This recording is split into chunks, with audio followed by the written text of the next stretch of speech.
Hi friends, எல்லாருக்கும் வணக்கம். இன்றைக்கி நான் காலையிலே சூப்பர் மார்க்கெட் போயிட்டு வந்தாச்சு. வீட்டில் மிளகா பொடி இல்லை. இன்றைக்கி எங்கள் ஊரில் ரொம்ப மழை பெஞ்சுது. அதனால் மிளகா பொடி காய வச்சு அரைச்சிக்கலான்ட்டு காலையிலே போயாச்சு. அப்படியே கொஞ்சம் வீட்டுக்கு தேவையான கிராசரிஸும் வாங்கியாச்சு. கொஞ்சம் தான் வாங்கினேன். இது 2 வாரத்துக்கு எனக்கு போதுமானதாக இருக்கும். காலையில் சூப்பர் மார்க்கெட் போயிட்டு வந்து தான் டிஃபன் பண்ணி சாப்பிட்டேன். இன்றைக்கி ரொம்ப வெயில் அடிக்குது. நேற்று மழை பெஞ்சிட்டு இன்றைக்கி ரொம்ப வெயில் அடிக்குது. அது மிளகா தனியாக காய வச்சு அரைச்சிக்கணுன்றதுக்காக சீக்கிரமே போயிட்டு வந்தாச்சு. உங்கள் ஊரில் நேற்று மழை பெஞ்சுதா சொல்லுங்கள். நீங்கள் எந்தெந்த ஊரில் இருந்து என்னோடய வீடியோ பார்க்குறீங்க கமெண்ட் பண்ணுங்கள். நிறைய பேர் வீடியோ பார்க்குறீங்க, லைக் பண்ணுங்கள், சப்ஸ்கிரைப் பண்ணுங்கள் ஃப்ரெண்ட்ஸ்.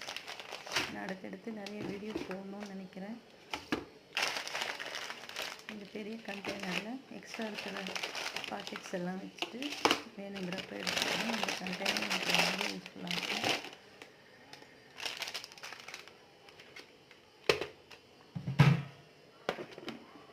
பாஸ்தா வாங்கி வச்சுருக்கேன். எப்போ செய்ய போகிறோன்னு தெரியல. வந்தாச்சு. கிளாஸ் ஜார்லாம் கழுவி வச்சுருந்தேன். எல்லாமே க்ராசரிஸு ஃபில் பண்ணியாச்சு.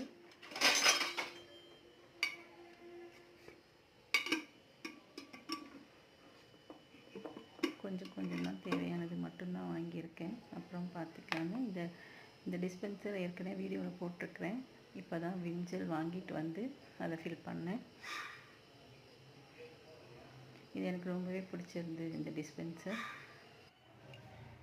அப்புறம் பச்சை சுண்டக்காய் கிடச்சிது ஃப்ரெஷ்ஷாக, செடியிலேருந்து பறிச்சிக்கிட்டு வந்தேன்.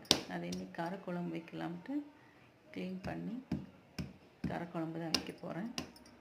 எனக்கு சுண்டக்காய் காரக்குழம்பு ரொம்ப பிடிக்கும். ரொம்பவே ஹெல்த்தியும் கூட. அதனால் இது கிடைச்சா நான் மிஸ் பண்ணுறதில்லை. எப்போயுமே வாங்கிட்டு வந்துடுவேன். எங்கள் சித்தி வீட்டில் தான் செடி இருக்குது. அங்கே தான் பறிச்சிக்கிட்டு வந்து 2 நாளைக்கு முன்னாடி. சரி இன்றைக்கி வைக்கலாமேன்ட்டு இன்றைக்கி அதை நசுக்கி சீட்ஸ் எல்லாம் எடுத்து குழம்பு வச்சாச்சு. இன்றைக்கி லஞ்சு சாதம், சுண்டக்காய் காரக்குழம்பு.